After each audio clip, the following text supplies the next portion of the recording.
উন্নয়নের রাজনীতির সূচনা করবে সেই মানুষগুলোর সাথে আপনাদেরকে আমি পরিচয় করিয়ে দিচ্ছি। যেহেতু এখানে চট্টগ্রাম জেলার সকল প্রার্থী উপস্থিত আছেন, কক্সবাজার জেলার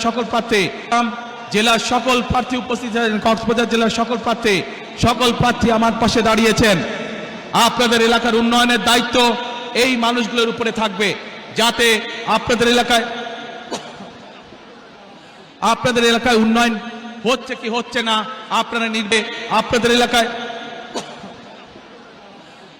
এলাকায় উন্নয়ন হচ্ছে কি হচ্ছে না আপনারা নির্বাচিত করার পরে এই মানুষগুলোর কাছে কি আপনার অভাব অভিযোগ আপনারা জানাতে পারবেন। এদেরকে যদি নির্বাচিত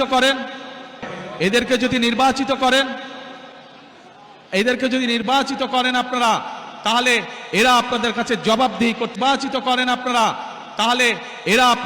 জবাবদিহি করতে দায়বদ্ধ থাকবে। সকল মা বোন সহ সকল ভাইদের প্রতি আমার অনুরোধ 12 তারিখে যাতে কেউ কোনোভাবে আপনাদের ভোটের অধিকার কেড়ে নিতে না পারে সেই ব্যাপারে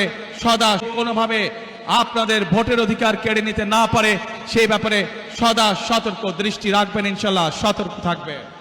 আপনার সকলে হাত এই ডান শীর্ষে তুলেন। প্রিয় ভাই বোনেরা, এই আমার হাতের ডান এবং বাম পাশে যে মানুষগুলো দাঁড়িয়ে আছে এরা হচ্ছে ধানের শীষের প্রতিনিধি।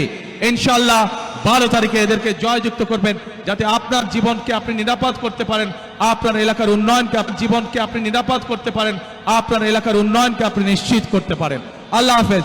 বাংলাদেশ জিন্দাবাদ, বাংলাদেশ জাতীয়তাবাদী দল জিন্দাবাদ। আসসালামু আলাইকুম। উন্নয়নের রাজনীতির সূচনা করবে সেই মানুষগুলোর সাথে আপনাদেরকে আমি পরিচয় করিয়ে দিচ্ছি। যেহেতু এখানে চট্টগ্রাম জেলার সকল প্রার্থী উপস্থিত আছেন, কক্সবাজার জেলার সকল প্রার্থী আমার পাশে দাঁড়িয়েছেন। আপনাদের এলাকার উন্নয়নের দায়িত্ব এই মানুষগুলোর উপরে থাকবে, যাতে আপনাদের এলাকায় উন্নয়ন হচ্ছে কি হচ্ছে না আপনারা নির্বাচিত করার পরে এই মানুষগুলোর কাছে কি আপনার অভাব অভিযোগ আপনারা জানাতে পারবেন। এদেরকে যদি নির্বাচিত করেন আপনারা, তাহলে এরা আপনাদের কাছে জবাবদিহি করতে দায়বদ্ধ থাকবে।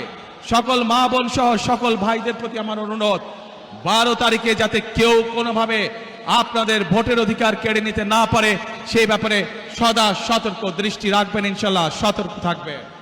আপনার সকলে হাত এই ডান শীর্ষে তুলেন। প্রিয় ভাই বোনেরা, এই আমার হাতের ডান এবং বাম পাশে যে মানুষগুলো দাঁড়িয়ে আছে এরা হচ্ছে ধানের শীষের প্রতিনিধি। ইনশাআল্লাহ 12 তারিখে এদেরকে জয়যুক্ত করবেন, যাতে আপনার জীবনকে আপনি নিরাপদ করতে পারেন, আপনার এলাকার উন্নয়নকে আপনি নিশ্চিত করতে পারেন। আল্লাহ হাফেজ। বাংলাদেশ জিন্দাবাদ, বাংলাদেশ জাতীয়তাবাদী দল জিন্দাবাদ। আসসালামু আলাইকুম।